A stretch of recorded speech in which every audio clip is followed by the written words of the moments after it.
harya Francine Niyonsaba yatwaye ikintu yaduhaye courage twe tukiri bato nka je n'umumotari nk'ubu ndiko nyonga imoto ntibatangare babona hirya y'ejo ndiko natwara actros ari iwanje ko nzoba nihaye ingoga ariko mfise ico nshaka gushika.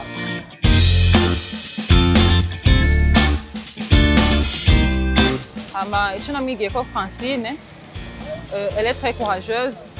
Umuntu yagiye ahura ni bigeragezo kwa obstacle menshi mugabo ntigeze aba découragé yarabandanye gushika ino musi ashobora gutera iteka igihugu cyacu cy'u Burundi kwisi yose.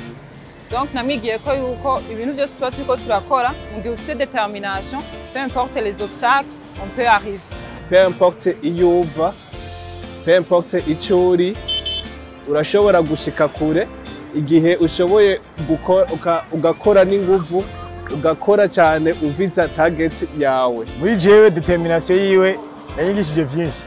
Yanyigishije yuko nimba nzoba ndiko ndakora ikintu naho bo kurenganya bashaka kurenganya uyu munsi reka gutuma kenshi uronka inguvu zo kwiyumvira gukora ibindi biruta ivyo wakoze uyu munsi bakurenganijemo. Yanyeretse yuko ntegerezwa kugera ku rwego rwa WNBA premièrement.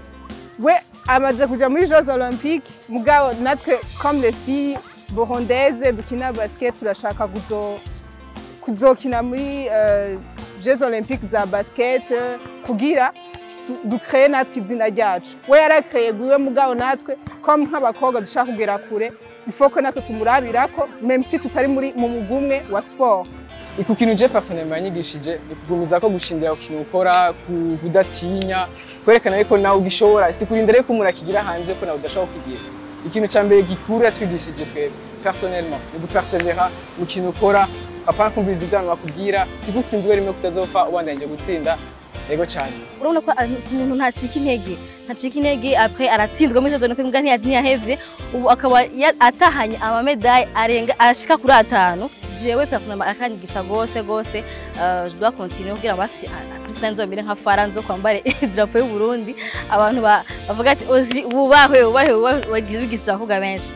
Nitwaja hamwe n'abandi bagende nkanje tukaja hamwe turashobora kuja muri organisation y'abantu y'abandi ba infirmier nkanje tugashiramo n'abadocteur tugakora ibintu byoteza imbere igihugu cyane dufatiye ku miti twe dusanzwe dukoresha ngaha mu Burundi abadocteur bagakora amafarmasi tukaba ariho twirangurira twebwe imiti yacu dukoze ngaha mu Burundi tutarinze gutuma imiti hanze nkuko Francine nawe ariko arateza imbere igihugu mu masiporo ariko arakora igihugu kikamenyekana cyane kuko Uburundi natwe turiko turatera imbere nk'umuganga novuga ko natwe tuzogira amafarmasi yiwacu ategura imiti yiwacu utarinze kuja hanze.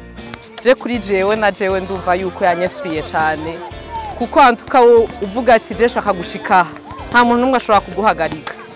Peu importe ivyo wagukorera wabagustopa bagira iki ufise determination urayishikako ufise courage ico ushaka gushikako cyose uragishikako avant tout ugashira imbere Imana.